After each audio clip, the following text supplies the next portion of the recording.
Hello students, welcome to the selection classes. आज का जो हमारा टॉपिक है ये हम जैसे कि इंटरनेशनल ऑर्गेनाइजेशंस आपके लिए कवर कर रहे हैं, उसी के तर्ज पर हम एक और इंटरनेशनल ऑर्गेनाइजेशन आज आपके लिए लेकर आए हैं जिसका नाम है आसियान। आसियान चूंकि अभी बहुत ज्यादा चर्चा में था और इससे रिलेटेड एक क्वेश्चन आपको सीडीएस के एग्जाम में भी देखने के लिए मिला है। अगर आपने सीडीएस का पेपर सॉल्व नहीं किया है तो हमने अपने चैनल पर उसका पूरा एनालिसिस करवाया है, तो आप वो जाकर एक बार देख लीजिए।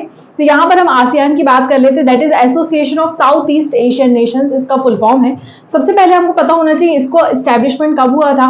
तो सबसे पहले हम एस्टैब्लिशमेंट की डेट याद रखेंगे। इसका एस्टैब्लिशमेंट हुआ था 1967। ईयर याद रखना है, कभी कभी क्रोनोलॉजिकल ऑर्डर में आपको ईयर्स भी पूछ लिए जाते हैं। तो 1967 में इसका एस्टैब्लिशमेंट होता है। उसके बाद मैं इसके हेडक्वार्टर की बात करूं तो ये आपको देखने के लिए मिलेगा जकार्ता, इंडोनेशिया। जकार्ता, इंडोनेशिया, यहां पर आपको इसका हेडक्वार्टर देखने के लिए मिल जाता है। मेंबर नेशंस की बात करेंगे तो आसियान याद रखना है आपको 10 मेंबर नेशंस आपको देखने के लिए मिल जाते हैं। इसके लिए भी हमने एक कोड बना के रखा हुआ है, हम इसको कोड से ही याद करते हैं। आप अपना दूसरा कोड भी बना सकते हैं। मैंने जो कोड बनाया वो मैं आपको पढ़ा देती हूँ। That is TV clip of MBBS.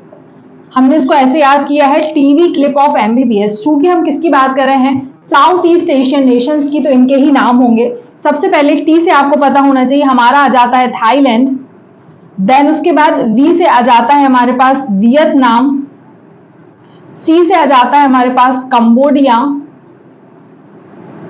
L से आ जाता है हमारे पास लाओस। आई से आप याद रखेंगे इंडोनेशिया। पी से याद रखना है आपको फिलीपींस। ऑफ तो बीच में हमने एक लिया हुआ है। देन उसके बाद दूसरी चीजें भी यहाँ पर आपको पता होना चाहिए कि और क्या आ जाएगा। तो एम से आ जाएगा हमारे पास मलेशिया। बी से आ जाएगा हमारे पास ब्रूनेई याद रखना है। देन बी से हमारे पास आ जाएगा बर्मा। हमने म्यांमार की जगह इसको बर्मा लिखा हुआ है, आप ध्यान रखेंगे म्यांमार है और मैंने यहाँ पर बर्मा भी लिख दिया है। और एस से आ जाएगा हमारे पास सिंगापुर।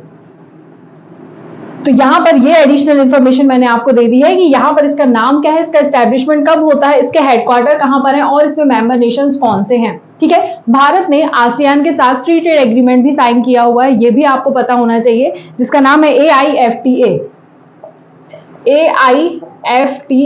ठीक है, that is ASEAN India free trade agreement. आपने इसके बारे में RCEP के बारे में भी सुना होगा, जिससे कि भारत ने ऑप्ट आउट कर लिया था खुद को।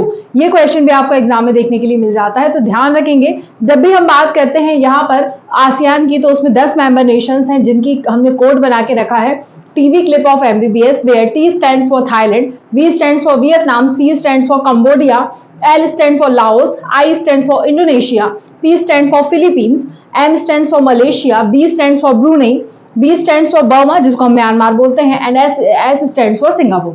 तो आई होप आपको ये सेशन अच्छा लगा होगा। सेशन को अपने दोस्तों के साथ शेयर करना बिल्कुल ना भूलिए। वीडियो को लाइक, शेयर एंड सब्सक्राइब बिल्कुल करिए। धन्यवाद।